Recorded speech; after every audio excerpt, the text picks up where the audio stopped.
ญาติทานุฮักปริปุโนอายุ82 ปี62 พรรษาอดีตที่ปรึกษาคณะอปสแขวงอดีตประธานอปสเมืองสงขลาอดีตเจ้าธิการวัดรัตนราศีบ้านปากซองเมืองสงขลาญาติทานุฮักปริปุโนเดิมสื่อเต็มนามสกุลกุลพัฒน์เกิดเมื่อวันที่1 เดือน 8 พ.ศ. 1936ที่บ้านห้วยตำบลห้วยอำเภอพะนาจังหวัดอุบลราชธานีเป็นบุตรของพ่อเสือแม่กว้างมีอายน้องห่มบุทร7 คนยิ่ง4 คนชาย3 คนญาติทานเป็นบุตรคนที่6ปัจจุบันพ่องาคนที่7ยังมีชีวิตอยู่ญาติทานนุฮักปริปุโนจบการศึกษาป .4 ที่บ้านปากซองเมืองสงขลาวันที่25 เดือน 4 ปีค.ศ. 1957อายุ21 ปีได้อุปสมบทเป็นพระภิกขุที่วัดบ้านนากลาเมืองสงขลาโดยมีญาติทานจีกัตตะศิโลเป็นพระอุปัชฌาย์ญาติทานโสภากรรมวจาขวาญาติทานก้อนกรรมวจาซ้ายเวลานั้นบ้านปักซองบ่ทันมีวัดพ่อใหญ่นวลและพ่อใหญ่มาผู้เป็นใหญ่ในบ้านมีศรัทธาได้บริจาคดินแล้วถวายเป็นธรณีสงฆ์เพื่อสร้างวัดได้อาราธนานิมนต์ญาติทานนุฮักปริปุโนมาเป็นเจ้าที่การวัดเพื่อนำผ้าสร้างนำทำบุญวัดรัตนราศีบ้านปักซองเมืองสงขลาสร้างตั้งขึ้นในวันที่9 เดือน 6 ปีค.ศ. 1960หรือพ.ศ. 2503มีพระสงฆ์1 องค์คือญาติทานนุฮักปริปุโนและสมณเณรอีก5 องค์โดยคติธรรมประจำใจของญาติทานที่ว่ายึดมั่นต่อศาสนาญาติทานจึงระดมศรัทธาสร้างวัดและศาสนาวัตถุขึ้นมาหลายแห่งเพื่อวัดว่าศาสนามีความเจริญรุ่งเรืองนับแต่ปีพ.ศ. 2503จนถึงปัจจุบันญาติทานได้นำผ้าสร้างศาสนาวัตถุขึ้นหลายอย่างรวมมูลค่าหลายล้านบาทและหลายร้อยล้านกีบเช่นสร้างกุฏิ7 หลังศาลาใหญ่1 หลังห้องการปส1 หลังโรงเรียน3 หลังสร้างประตูโขง2 ปล่องห้องสางเก็บเครื่องหอกอง3 ชั้น1 หลังสร้างหอสมุด80 ปี1 หลังขุดหนองสระ1 หนอง6 ตำแหน่งนาทีได้รับการแต่งตั้งเป็นห้องประธานอปสแขวง2 สมัย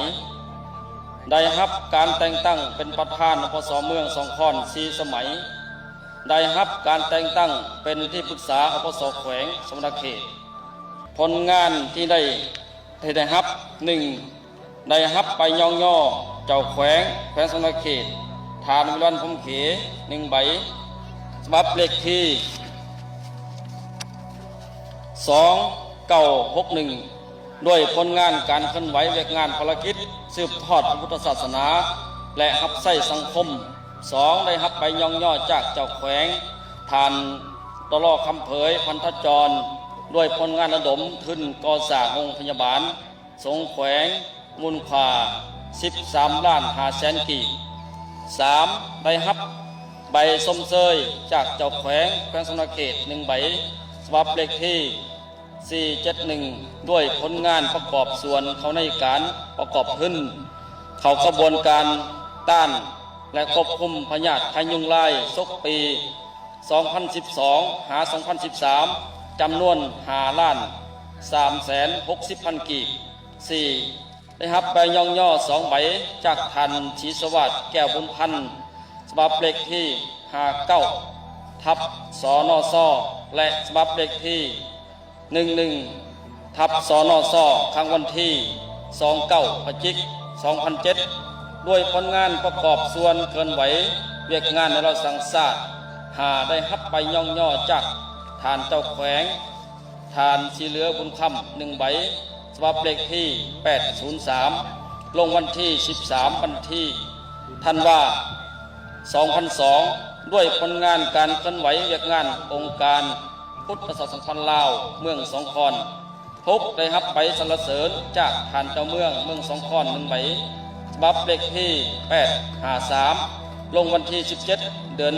8 พศ 1999ด้วยผลงานประกอบส่วนเข้าในขบวนการสร้างขัวห้วยย่างแห่งที่7ได้รับไปสรรเสริญจากเจ้าเมืองสองคอน1 ใบฉบับเลขที่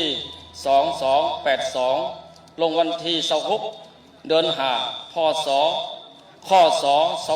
2004ด้วยผลงานประกอบส่วนระดมทุนสร้างโรงเรียนพยมสมบูรณ์ปากซองเมืองสองคอน8ได้รับเหรียญไส้60 ปีในเราสังศาสตร์ครั้งวันที่13 เดือน8 พศ 1950จำนวน1 อัน6ข้าน้อยเองจะตั้งหน้าให้คณะพิชอบงานสถาปนิกทบญาทานขอแสดงความกตัญญูหูบุญคุณต่อศรัทธาอันล้นเหลือของการจัดตั้งภาครัฐก็คือญาติพี่น้องที่ได้เสียสละเวลามาร่วมทำบุญกุศลในมื้อนี้ฉะนั้นตั้งหน้าให้คณะเจ้าภาพจัดงานมื้อนี้บ่มีสิ่งอื่นใดขออาราธนาสิ่งศักดิ์สิทธิ์ในสากลโลกและคุณพระพุทธพระธรรมพระสังฆเจ้าจงดลบันดาลให้ทุกคนจงอยู่ดีมีแห่งประสบผลสำเร็จในหน้าที่การงานมีความสุขในครอบครัวและชีวิตส่วนตัวขอขอบใจข้าพเจ้าเองคือมหาบุญลบรัตนราชสีซึ่งเป็นลูกศิษย์ของญาติอนุหักปริปุโนจากประเทศแคนาดาพร้อมครอบครัวของท่านสุริศักดิ์สิริมงคลได้เดินทางมาจากประเทศแคนาดาได้มาหอดสถานทำศาปนกิจศพในที่นี้พวกเขาได้นำปัจจัยเงินค่ำจากพวกทานได้มาหอดมาถึงและก็ได้เค้นร่วมอยู่ในงานศาปนกิจศพครั้งนี้มีจำนวนเงิน15 ล้านกีบในนั้นก็เป็นเฉพาะกิจของศาปนกิจ10 ล้านและเพื่อการศึกษาส่งเสริมทางด้านการศึกษาของ